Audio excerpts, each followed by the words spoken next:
Live. Welcome once more, everyone, to the Media TV.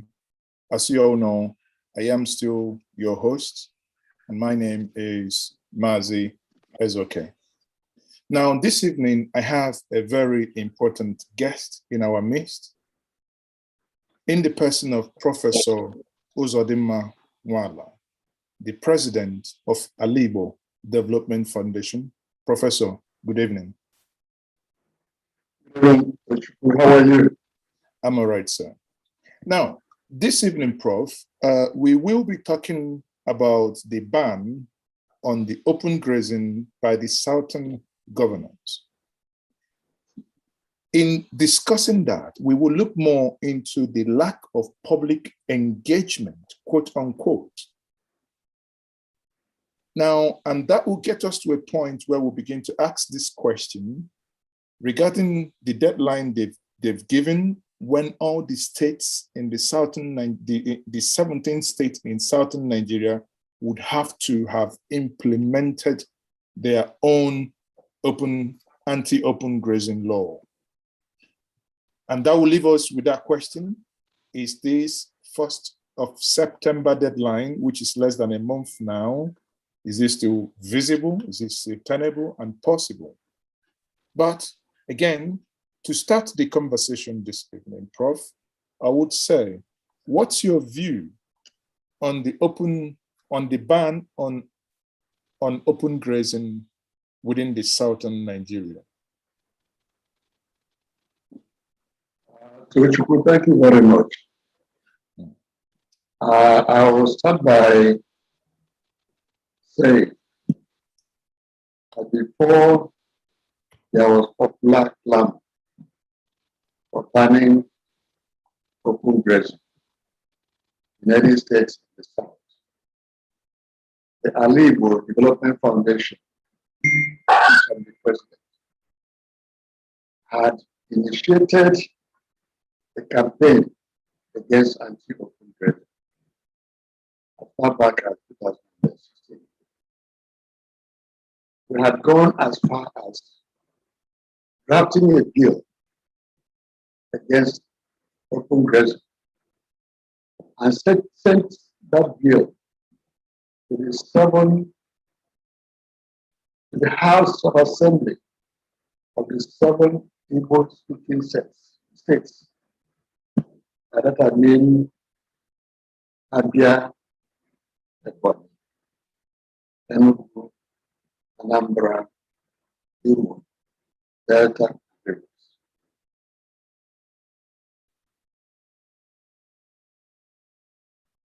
After doing that, we have sent people to meet the speakers of those states and sent copy of the bill to the government.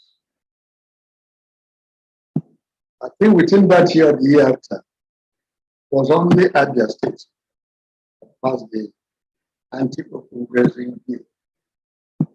Up to today, we're not sure whether the governor has signed it. We have gone on massively on the campaign. We have a committee on the anti-open grazing law, headed by Barrister Max Ozaka, with other renowned lawyers in FBL, Barrister Oluku, Barrister our colleague in Aba. And we've been working very relentlessly. Spent a lot of money campaigning, sending emissions, campaigns to the various states. So we have been on that bill.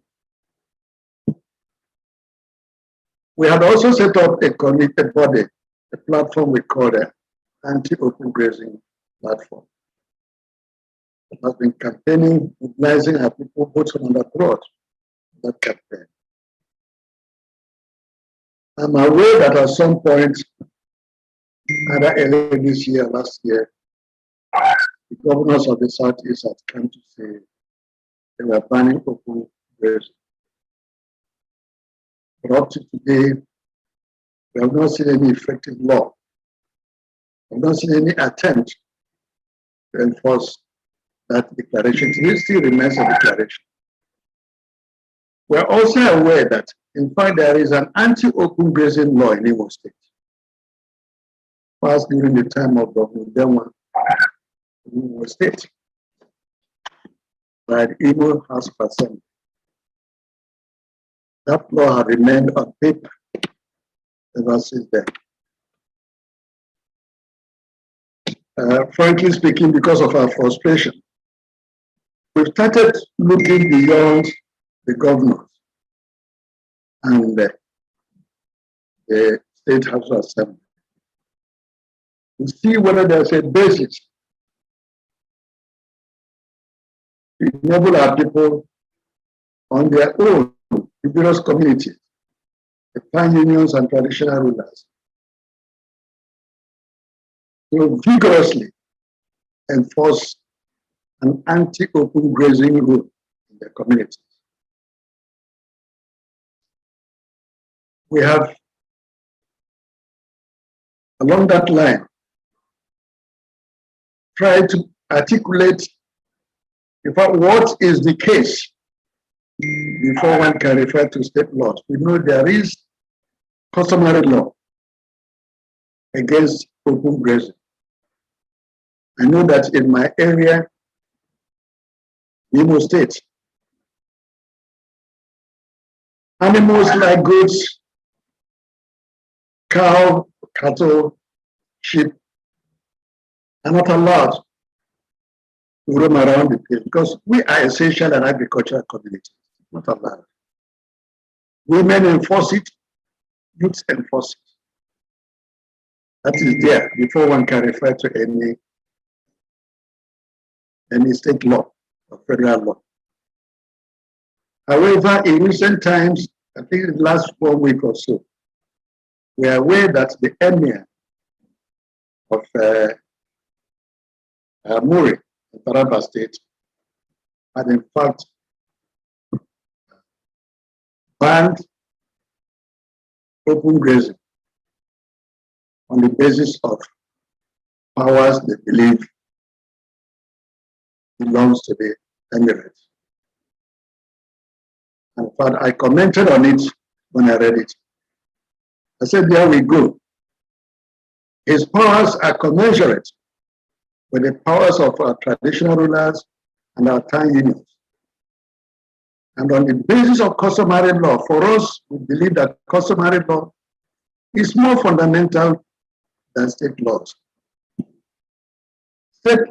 Customary laws are based on fundamental human rights, fundamental natural rights.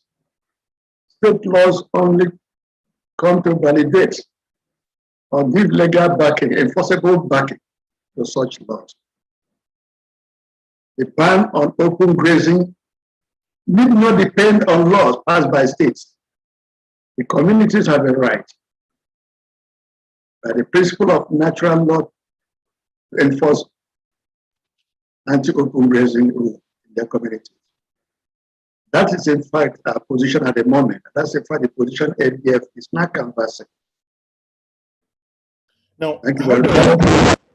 I do appreciate what you just said. I do appreciate that the communities, obviously, by the citation of the Emir of Muri, he just said now, that the communities can actually take that to themselves. Question remains, what powers does the communities have to enforce? Because at the end of the day, you mentioned that during the time of Uzodimma in Imo State, that Imo State have had this law. But is it about having the law or about the enforcement of the law? Why is it that it fails on its face for this law to be enforced?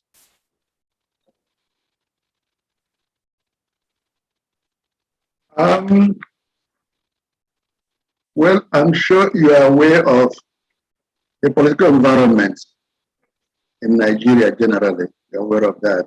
Sure. Every authority in Nigeria, except the federal authority and their agents, are emasculated and made not only moribund, but made toothless. Just like the law that pertains to self-defense, pertains to instruments of self-defense. I remember some time ago, the federal authorities asked everybody to surrender their guns, probably their machetes also. All these are very unnatural rules that are being enacted, being promulgated by word of mouth or by directive in order to make the people defenseless. I know, for example, when we were young in my community, every adult male of some level has a gun, a double barrel. They have the one we call aparaja, the one you shoot in everything, in order to protect their families against thieves, against wild animals, so on and so forth. But today, we now have to have state law, have to have authority, have to have license before you can have those instruments of self-defense. I do know also that there is a problem in allowing everybody to carry guns in modern society. But going from one extreme to the other, who are the losers is the people themselves, making them defenseless. So what I'm saying is that these are natural laws. Communal laws predate state laws. State laws are made to enforce such laws. And such natural laws, communal laws, need not depend on state laws. Maybe state laws, like I said, can reinforce them. Communities are allowed to have their vigilantes, to organize communal defense, communal protection. But today, all such local and instruments of protection of the people have been emasculated. While that is going on in some states, the Mieti Allah, the herdsmen carry these guns freely, roam around freely, and nobody is checkmating them. Nobody is asking them questions. So it is, like I said, we are in a political state where the people have been emasculated by those who have control over the civil state. That's the problem we're having. But I think it is important for us to begin to arouse the people's fundamental right, self-defense and self-protection, especially given the kind of environment in which we live today. Sure. So, Prof, I take into account the natural law which you alluded to, obviously. I also take into account the vigilante, services that you alluded to. However, how does a people within the hinterlands, now, because these herdsmen invasion of farmlands does not happen, in the townships. It happens in the hinterlands where they can graze. And in doing this, yes, we do have this natural law. But in Igbo, we say, if someone has an AK or if someone has an automatic weapon and you lack that coercive powers to enforce arrest or to enforce that deterrent, how on earth is that person going to do it? That is the point. And that's what I'm saying, that denial of the people's rights to own guns, to own defensive weapons, is a criminal denial. You're making the people defenseless, especially when at the same time there are other segments of the population that carry these destructive weapons, and you allow them to carry them. What is the justification? You allow one segment of society to carry guns, AK-47, and roam around, and you don't allow the others. So what I'm saying is that it is time all of us to stand up and tell our people, you have a right to protect and defend yourself.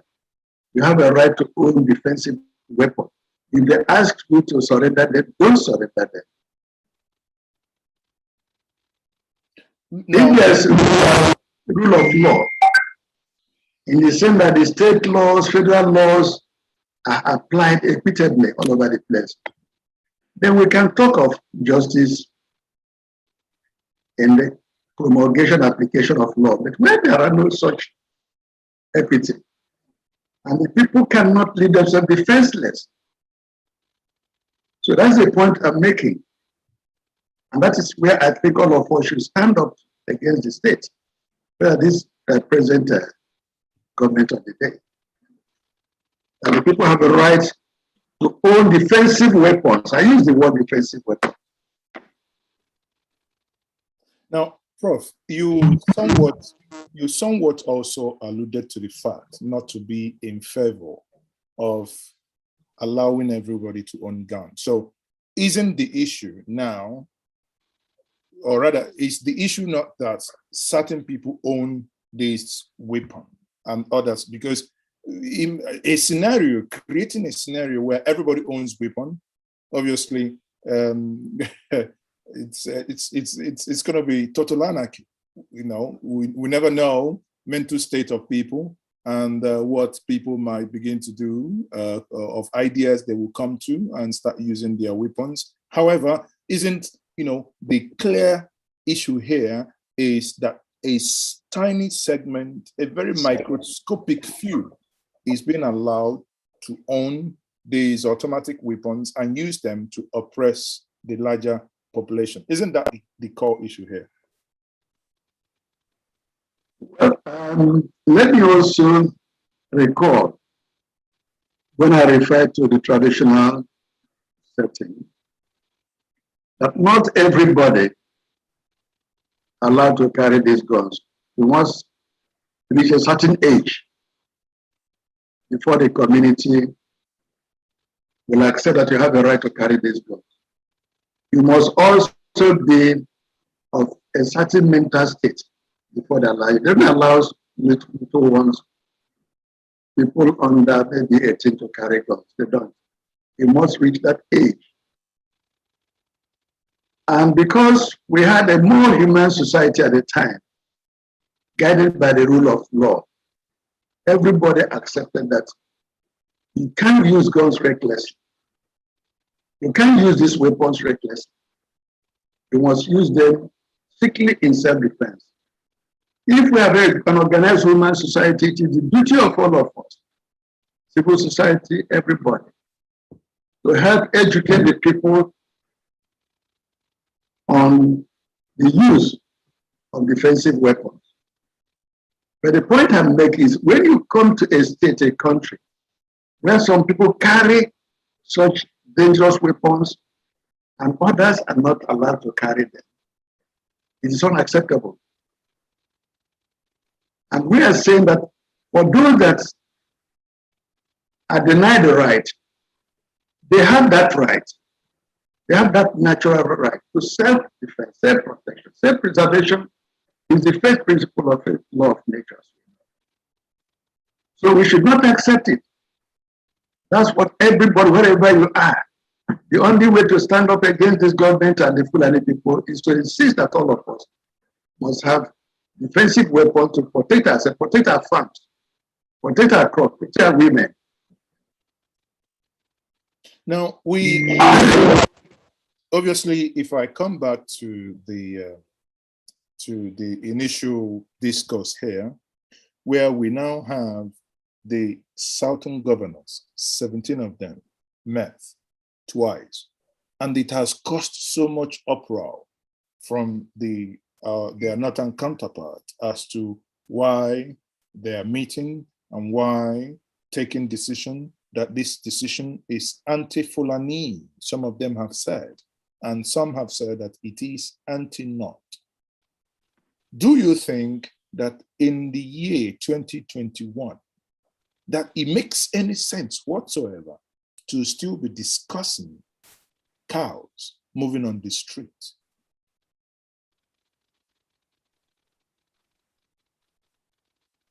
I think, Tojiku, you are correct.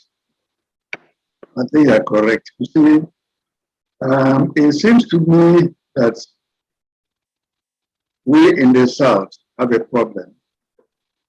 And of course, you can see it's not just a certain problem alone. Those in Benue State have that problem.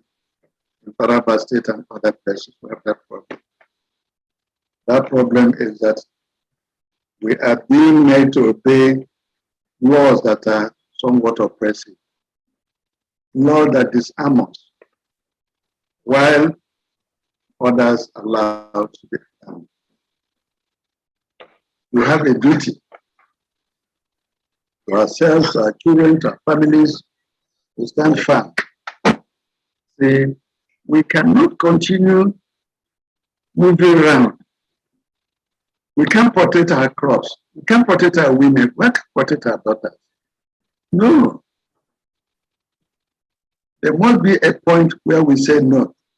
But I tell you something, what is needed at this point in time is a broad coalition of forces. It is no longer an Igbo affair alone, or Yoruba affair alone, or South affair alone.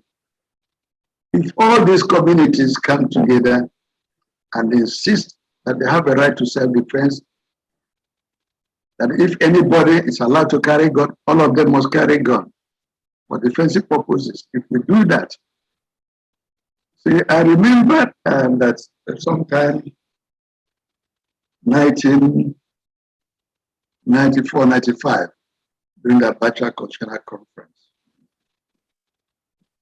This kind of coalition I'm talking of existed then. We had what we call Southern Solidarity Force, embracing the Southeast, South-South, Southwest, and Middle Belt. It made it possible for us to take major decisions with regard to rotational presidency, with regard to federal character, in spite of the opposition from the Hawks in the North. We reached those decisions. Unfortunately, as soon as Abacha died, what they did was to prevail on Absalom Abubakar to throw aside all those fundamental decisions. I tell you something, Tochukwu, if this country would have had a chance of survival, that 94-95 Constitutional Conference was it. If you get into the history of all that was achieved, all decisions that was taken democratically, a majority of people from all over, it was that same majority that after that Constitutional Conference bettered in G34. And as you know, it was G34 that gave birth to PDP, which at the time was the largest political party in Africa. So I think that we are struggling in our various nationalities, the Igbos, the Yorubas, the Efik, the Ijos, the Middle Batavia, and so on and so forth. Time has come when we should start getting closer and closer.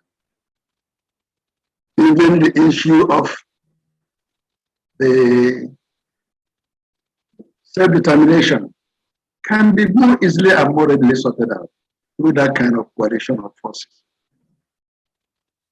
So time has come when the majority should stand up and say no. Because what's happening today, that the majority is being disbanded and left at the mercy of the minority. Prof, you said something that I found interesting. You talked about broader coalition of forces.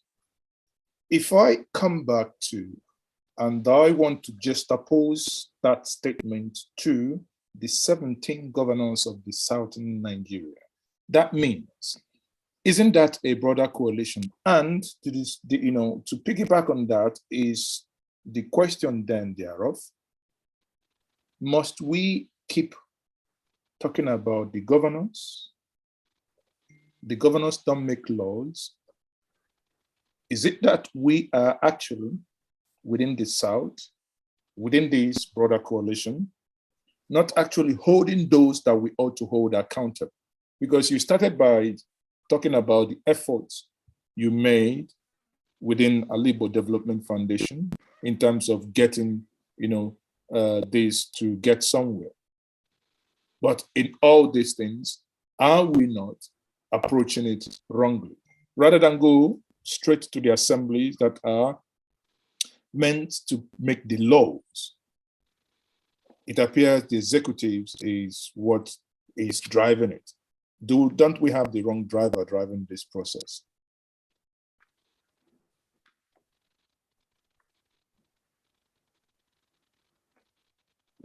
Come again to the last point. Okay, I said rather than going back to the governors, as to say the governors ought to do or implement the anti-open grazing, are we not approaching it wrongly as opposed to going directly to those elected to do nothing else but to enact these laws? Actually, as I said, they were the people we directed our submission to and copied the governors. We're not thinking in terms of governors raising an executive bill to that effect. We're thinking in terms of members of the House initiating the bill and passing it. And we're expecting that the governors will give their cooperation to it. That was what we're aiming at. But talking about the elected legislators, it's very tragic, the situation today. At times you start asking, do we really have legislators, whether at the federal or state levels? Are they handmade of the governors and the presidency? Because in all these things happening, I've not seen any sign of the federal legislator coming out to say no, enough is enough, and use the power of the assembly to pass laws that can checkmate the menace of the herdsmen, that can checkmate the menace of bandits all over the place. I've not seen any sign of this assembly doing anything. And I can understand why some people are beginning to say, why don't we have a way of mobilizing the people? We now focus on the performance of the legislators. While they are there, and at the point they want to be re-elected, why don't we make campaign, confrontation with legislators as a major way of trying to enforce some kind of rational governance in Nigeria? I think there's a strong point of view that legislators are a major problem, not even the governors. Not even the governors, because if the legislators pass the law, the governors are meant to sign the law. If they don't sign the laws after some period, the legislators have the right to repass the law. And I think we have to agree that once the law is treated in that way, it can automatically become law. But once a bill is treated in that way, it can automatically become law, whether the governor signs it or not, unless ours a different political state. You know, I asked this question at the backdrop of everyone. You know, when I hear people write, when I hear people talk, they say, oh, the governors, the southern governors, the southeast governors haven't done this, they haven't done the other one. But if we take a step backwards and we say, hold on a minute, people, I believe we're actually flogging the wrong horse here. Now, you alluded to the fact that, yeah, maybe it might be time for people to start coming together and find a way to force them to. So it means we are blaming the wrong people. The people who should actually be holding responsible are those even closer to us. At least they have less security, they have less convoys. So they are our brothers and our sisters, and they have many numbers. So we probably will start finding a way to make life slightly uncomfortable for them to do the needful, if that's actually what the people want. Isn't that the way to go? Frankly speaking, that's the way to go. That's the way to go. Unfortunately, and that's our problem. Unfortunately, because of the impotence of the legislators, the governors have assumed absolute control of the most vital instrument of governance, that is the state treasurer, Last time when we had problem with the former governor of Imo State, Rocha Sukorocha, and the ADF set up a committee called the Imo Project to look at the state of governance of Imo State. And we found out that that guy had absolute total control of the legislature, total control of the lawmaking system, process, total control of the finances of the state. And what these legislators are doing are just beggars, begging for crumbs, and he used it to control them. So this is the tragedy of the whole situation. And this guy, because of their impotence, they've allowed the governors to seize the most vital instrument of governance, namely state treasury. And they're using that state treasury to weaken them, to embarrass them, to emasculate them. That is the problem we have. If the state legislators can get together and stand firm and control the funds of the state and make sure that those funds are applied and utilized according to the rules, then the governments cannot dip their hand readily. That is where we are today.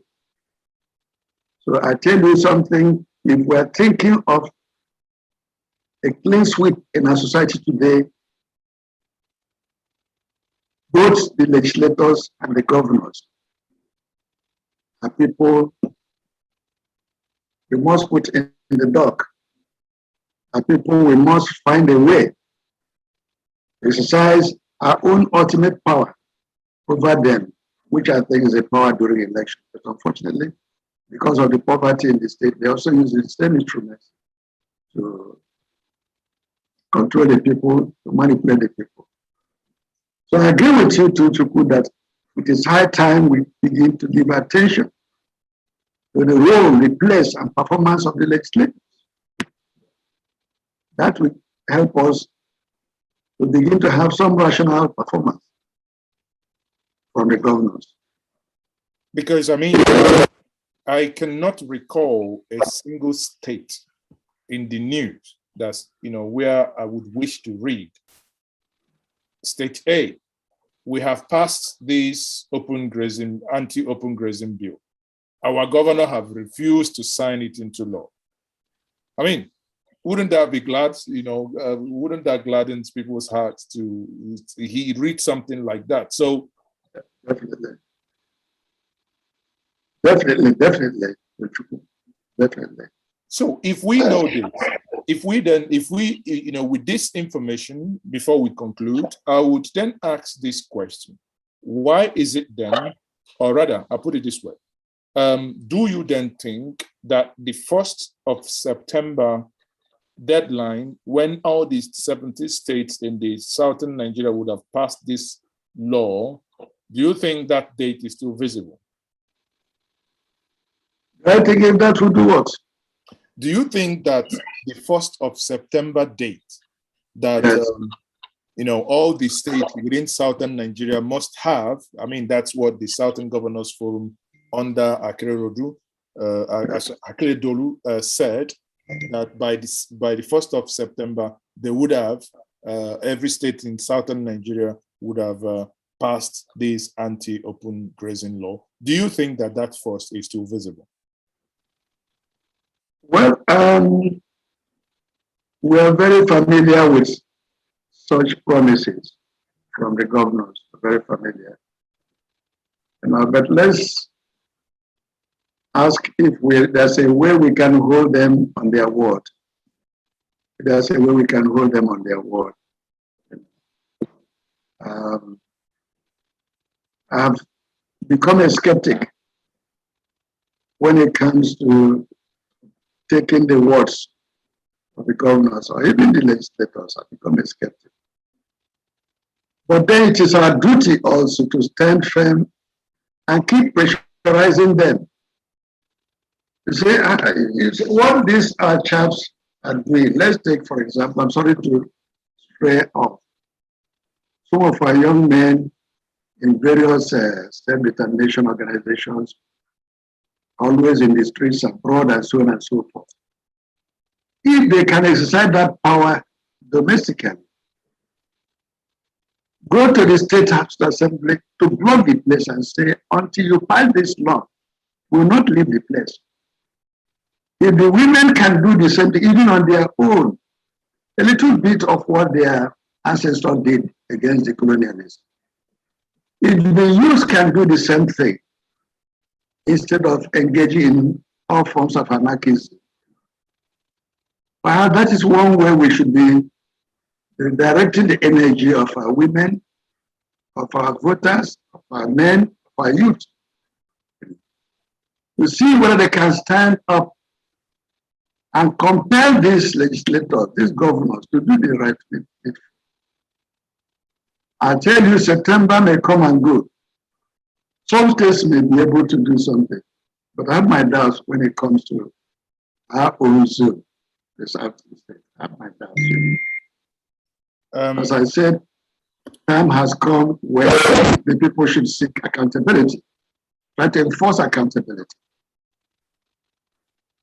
There in the news today, I had this report which says the law, that a bill seeking to ban open grazing in Enugu State has been presented before the State House of Assembly. The bill was presented to the lawmakers by the leader of the House, Ikechukwu Ezugo, who said that the bill is for security of lives and property of people living in the state. Now, that is Enugu. You alluded to Imo State under Achiku Denwa. And, people now talk about that there is a bill before the Anambra State House of Assembly. And you also talked about Abia State having presented that. I mean, that's already 4 out of 7, that you alluded to before, including Rivers and Delta. So in this 7, if 4 is probably getting there, that means by September, we might be in a position that, okay, all of us haven't, but some of us, or the most of them, have. Would that be a cheering news? And what is, or rather, put it the other way, do you think that there is something beyond the state legislators and the governors that is pulling the string behind the scene? Well, I think it is not a hidden thing that our governors and legislators don't have enough self-confidence in playing their role. They appear to be people who at every moment feel that there is some supreme force, supreme power looking over their shoulders, watching what they're doing. I have given some thought to this problem, why our governors are afraid of even their shadows, not talk of legislators. That of the governors is as a result of the lawlessness in the way governance is executed. You can pick any one of them, either on the basis of financial management, on the basis of some other activities. So much illegality. They are supreme power unto themselves. So, and Abuja knows all this. The forces at the federal know all this. They monitor them, they checkmate what they're doing. At least BVI or BVN is there to follow through all their financial transactions. Even now that some of them hide their income, their money, in the same cattle you and I are referring to. Information we have is that many of these cows are owned by our own people. The governor, this is one very smart way in and through which they hide their loot of people's things. So the governors don't have that kind of self-confidence because they know that they've made themselves vulnerable. And of course, because of this, their approach to governance, they don't enjoy the confidence of our people. So when they get into trouble, our people will not rise up to defend them. I was amazed the other time in the case of Ibori. I was amazed asking myself, with what magic was that guy mobilizing his people each time to defend him, to fight for him, not to look back, not to ask questions whether he was rightly or wrongly accused of what he was. But the people were defending him. That doesn't happen in our place. And I wouldn't even want it to happen in our place. But our people start defending criminals in governance. So what I'm saying is that the weakness of the governors as a result of one, their vulnerability, and two, the fact that there is a divide between them and the people. And when they get into that trouble, the people can't protect them. So they're on their own. The only way they can continue protecting themselves is to make sure they share this loot with the same forces that are supposed to checkmate them. That's why somebody said that, in fact, 20, 30, 40% of our allocations go back to the same forces outside the state. That is the problem we have. I wish the days when pro-democracy organizations were really pro-democracy organizations. These are some of the things they should be doing. These are some of the battles they should be waging. These are some of the exposure they should be looking at. I wish today were the days of the Ganefa of the maize and others like him. But I think that is the problem. Okay, we will be bringing this program to a close, but before we do, I do, it's maybe for those who do not know, during the time of Gowon, or rather after the war, when the nation was talking about the 3 R's, you played a role specifically, or some could actually argue that you were the brain behind the National Youth Service Corps. When you look at the role you played at that time, convincing the president or the head of state at that point to adopt a template you have designed, what will be your take today, looking at the passion with which most of you came out of that war to rebuild? Now, looking back today, what do you think? Do you think progress has been made, or are there regrets therein? Some years ago, 2 years ago, thereabouts, I was approached by some of the chaps working in the agency responsible for managing the NYSL thing. They wanted me to come have a chat with them, so they can learn from our experience.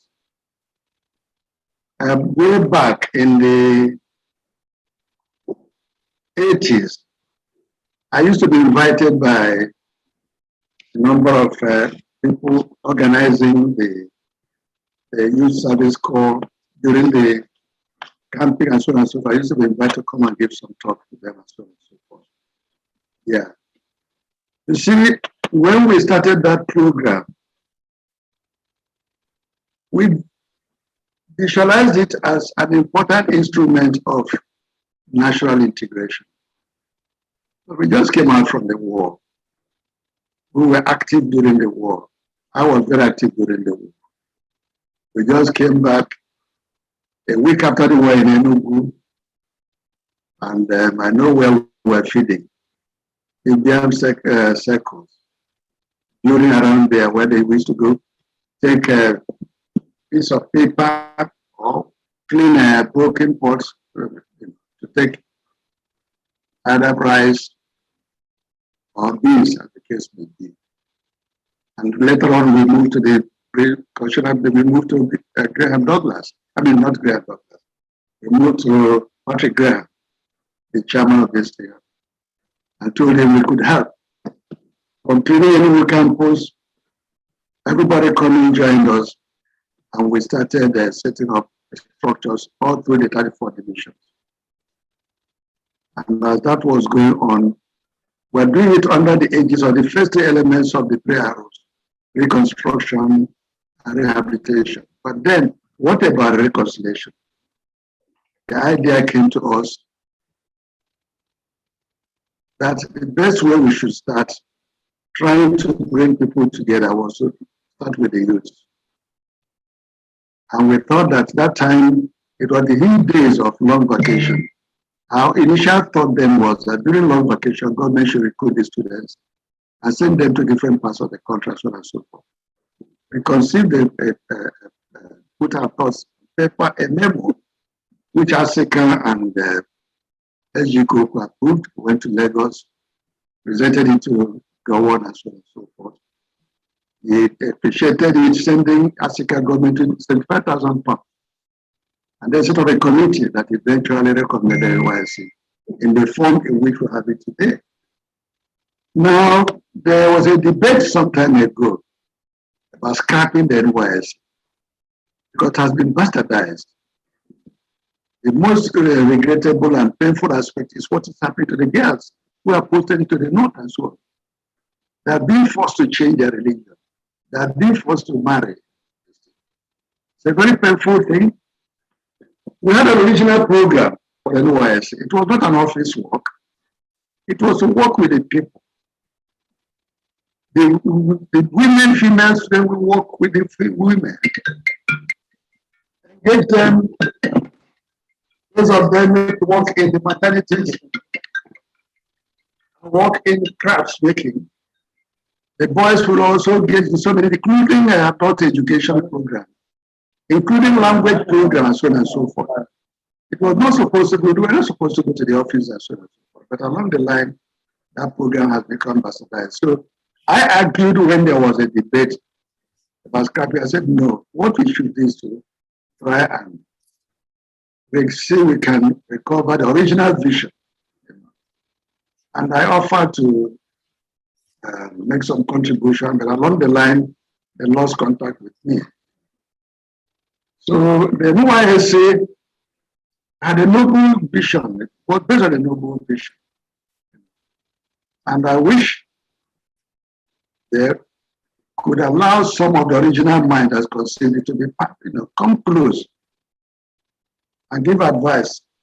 But already the whole thing has gone haywire, like everything in this country. That's unfortunate. Well, you are talking about. I mean, you people were younger when you conceived, the idea of NYSA as a child of necessity. Don't you think it will probably be wise now, because it probably have outlived its youthfulness from the initial conception? Wouldn't it be wiser now for the younger ones to actually decide for themselves how they want to organize such for maybe the next generation? I agree with you.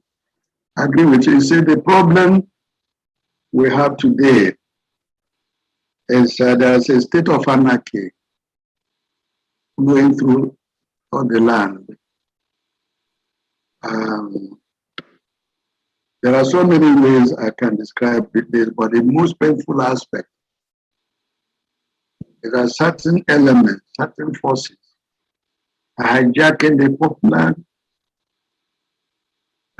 desire, popular will of the people, and misdirecting them.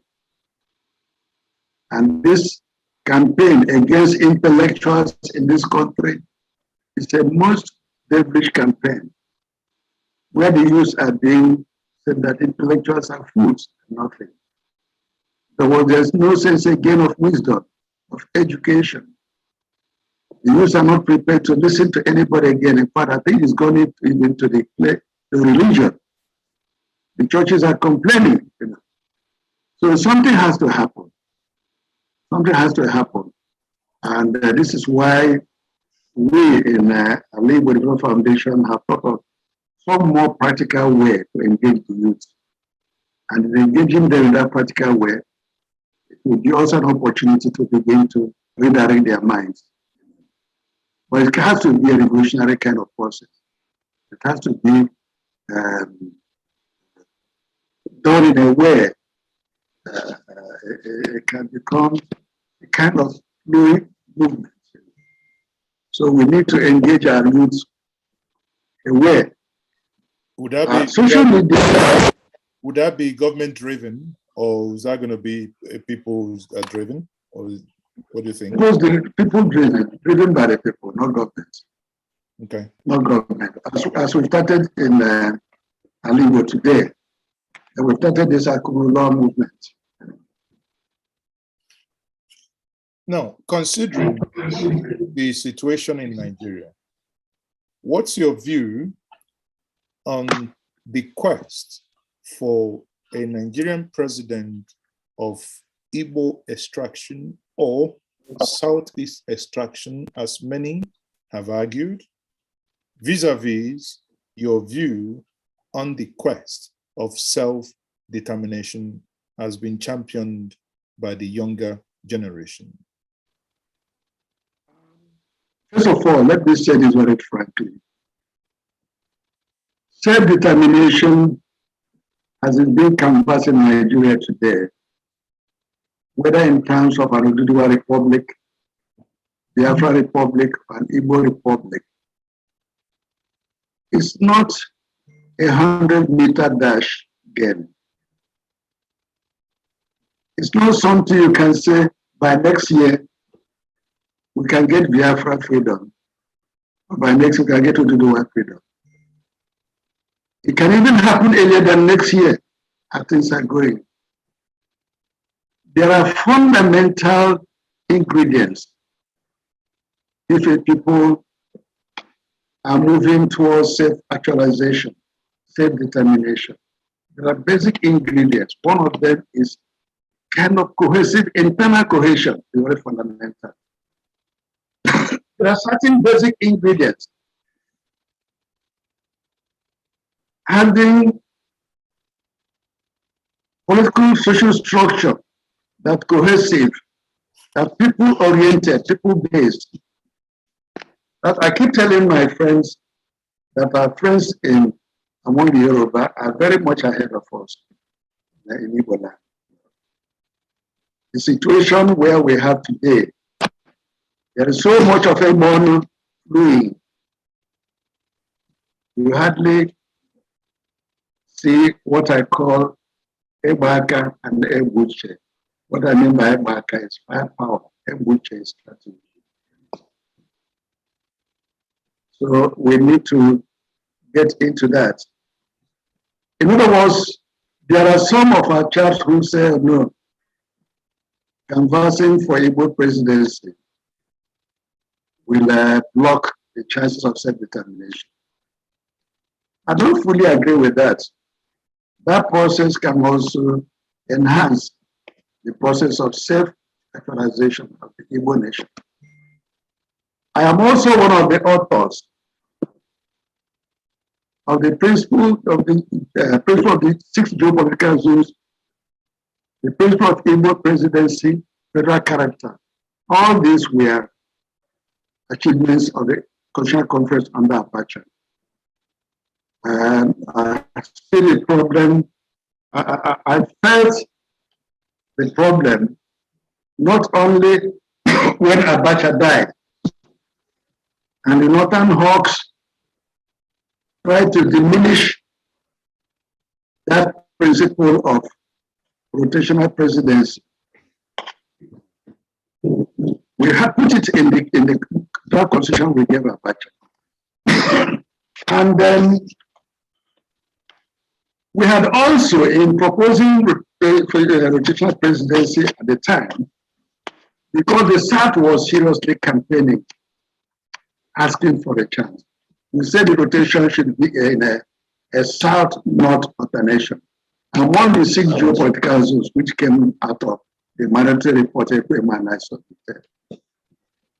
In other words, if a zone from the South takes it, next time to go to the North, later you come to another zone in the South, and so on and so forth. But in doing it also, we foresaw the problem that came during the time of Yar'Adua. Supposing a Southern president dies while in office, what happens?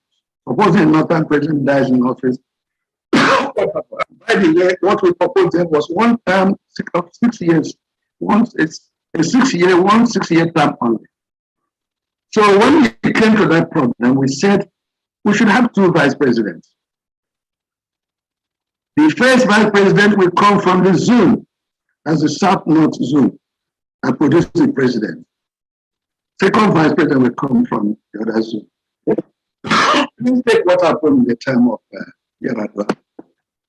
If that arrangement was there, the first vice president of Nigeria at the time would have come from the North. So when Yar'Adua died, a Northerner would have stepped in. But sorry, but isn't that arrangement slightly flawed? That means you have a president from the same region, you have a vice president from the same region. Wouldn't have presidents. Sorry? Vice presidents we proposed. Yeah. So it's basically you have a vice president, you have a president from the same geopolitical region. Isn't it better to do it the other, well, that could be semantic. Some people could argue now. Isn't, one would have thought a better arrangement would have been if Zone A has this, and if by the event of death, like in the case of Umaru Musa Yar'Adua, that within certain period of time, the zone should be asked within the party to produce another person who's going to take over. Yeah, that's what we had in mind, but we thought it should be constitutionally stipulated. That's the idea of providing a first vice president automatically from the area. If you leave it open is going to create problem of choice. Who actually steps in? That's why we said that the first vice president should come from that same northern zone or southern zone, as the case may be. Well, the human mind could be. I'm not playing the devil's advocate here. If someone is staying as spare tire, knowing that if anything happens, he becomes the president. I mean, the human mind can be, used as tools to do unimaginable things. Don't you think so, sir? But it is the same thing as when you don't make provision for that. The president can also be compromised. His life can be compromised for the man from the other zone. Some people have been accused of my friend, Obasanjo, that he knew Yar'Adua was sick and he helped to get him into power.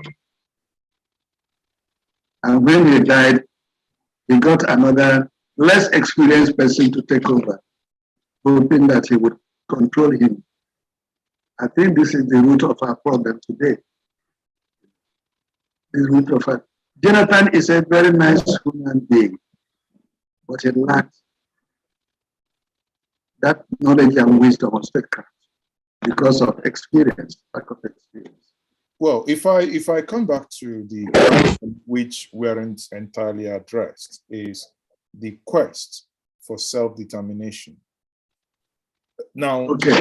let's take, for example, we all saw yesterday the sit-at-home that was obviously ordered by those who are championing for the emergence of the state of Biafra within the Southeast. And therein lies an issue of enforcement. We have seen videos how some of the enforcement that happened and obviously how it ended up. Now, your take now is, do you think that these young people are well directed, as you have alluded before, that probably you do not think it's like a sprinter, it's more or less marathon. So do you think that they are directing their energies, in the right direction, or do you think that elders like yourself need to give them more guidance as to getting some of the things right? Let me state this first of all, quickly address the issue of self-determination. To which you put the reality of our situation today, that we in Nigeria are living, as it under or in a borrowed rope, whatever they call it. Federations have become obsolete throughout the world, beginning from the heydays of empires, dissolved, with the days of the great federations in the world, all of them dissolved. Even in Africa, it's not just Nigeria, but we had East Africa Federation, we had Central Africa Federation, but where are they today? We used to have French Empire, but what you have now is just France, Spanish Empire, British Empire, so on. We should be thinking of this reality of the trend in the political formations, in the political formations among human beings. Everything is settling down to autonomous states, a state of one language, one culture. There may be internal variations. We are racing against her. Eventually, the various components in Nigeria are going to attain their autonomous political statehood. Yes, we're talking of Biafra, because at one point in history there was a Biafra. But the reality of the situation, brother, even from my experience that time, is that the Igbo nation and the Ijaw nation are two separate political entities. Ethnic nation, the same thing. And the only thing that can enable them to continue coexisting is the chemistry of self-determination. Because if you look at the trend, as I said, the trend where statehood is settling down to these autonomous nation states, there's also another reverse here, where now these states, a number of them will come together and agree to work together on an agreed framework. But the chemistry that binds them together is the chemistry of self-determination. That's where you have European Union, African Union. And these are unions bound by self-determination, where the members are free to walk in and walk out. That is where things are going to settle in the case of Nigeria. So if I understand your argument right, you are routing for an arrangement towards confederation or confederacy. Is that correct? Yeah, I'm saying that that is one way to go, but that confederacy would have understood within it that a confederation bringing the Igbos and Yorubas together is a confederation that recognizes the Yoruba nation as a separate entity, controlling its own laws, its own judiciary, its own economy, like what you have in the Arab Emirates. I think you know a bit of that. Yes. Where the Igbo nation will have its own legislators, its own laws, control of its own economy, its own foreign relations, like you during the First Republic or so. The regions had their reps in many countries. So that is the trend where things are going. Because this is the most natural entity created by God. God was not a foolish person to create people and group them according to certain definable common language and common culture. And that is the most formidable basis of this. When you look at what has happened in the last what happened on Monday, where was the IPOB able to enforce that rule? Where was even their concentration? It's the Igbo nation, not in Efik land, not in a TV land, not in a Bibio land. It's in Igbo territory. And that shows that ultimately, what can keep us and Europe and the Efik together, that principle of self-determination. We can't force Biafra on them. Nobody can force anything on them. Just like I said, today in Nigeria, every nationality is waking up. You can't have a reverse process. The Hausas are waking up. The TV people are waking up. Igbos are waking up. Yorubas are waking up. That is a natural trend. There's nothing we can do about it. We may delay it. But meanwhile, since we are still bound in one political state, there should be a rational way of power sharing at that top level. And the principle of rotation of presidency is very important. It should be recognized, it should be accepted. That's why I don't blame our people who are talking of the presidency, even though for me, I see the ultimate goal. Yeah, but sir, but how do we reconcile this with your last statement? How do we reconcile it with the youth that will tell you we're not interested? If you talk about 2023 and they say we're not interested, we just want out. So, I tell you, the youth are bound to say that, especially given the moment of great euphoria, moment of great fervent mobilization. Give them, I hope they are going to their life in the next 6 months, 7 months.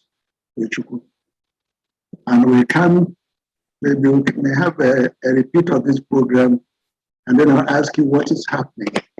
You still have that kind of fervor, that kind of fanatical this thing. It's going to be going down. Already they're making mistakes. that are toying the internal solidarity, especially this Monday episode. So what I'm saying is that, yes, the youth want to draw them close and let them to understand the realities of the world, where to go and how to go it, how to achieve the fundamental freedom everybody is alive. Freedom from the Fulani menace. Okay, so now we are coming to an end of this program. It's been, honestly, it's been enlightening speaking to you, Prof.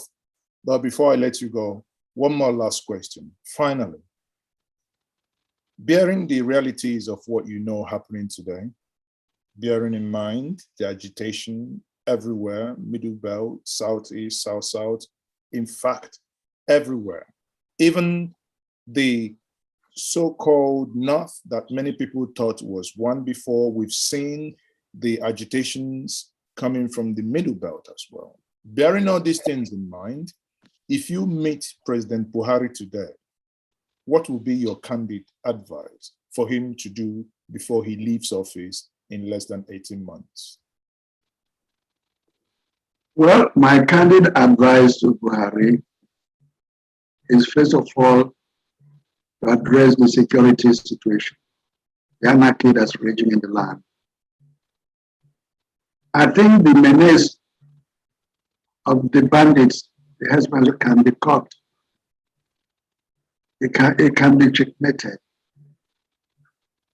But if you have that ambition in your mind of conquering Nigeria for the Fulani, then you won't bother yourself whether it is checkmated or not. One would ask him, be honest to yourself that these people gave you power, not to impose Fulani hegemony over them. And reverse here to yourself, yes, reverse the gear.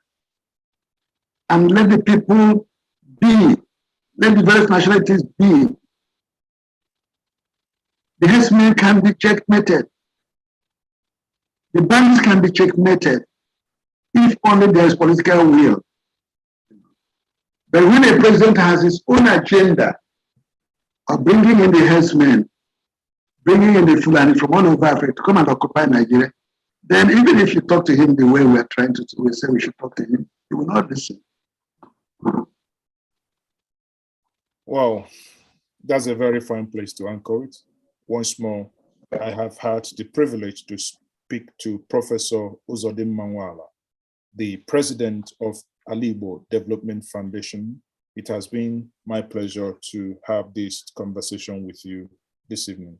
Thank you once more, Prof, for being my guest. Thank you, Tochukwu. I want to congratulate you. You're doing a very wonderful job. Thank you very much.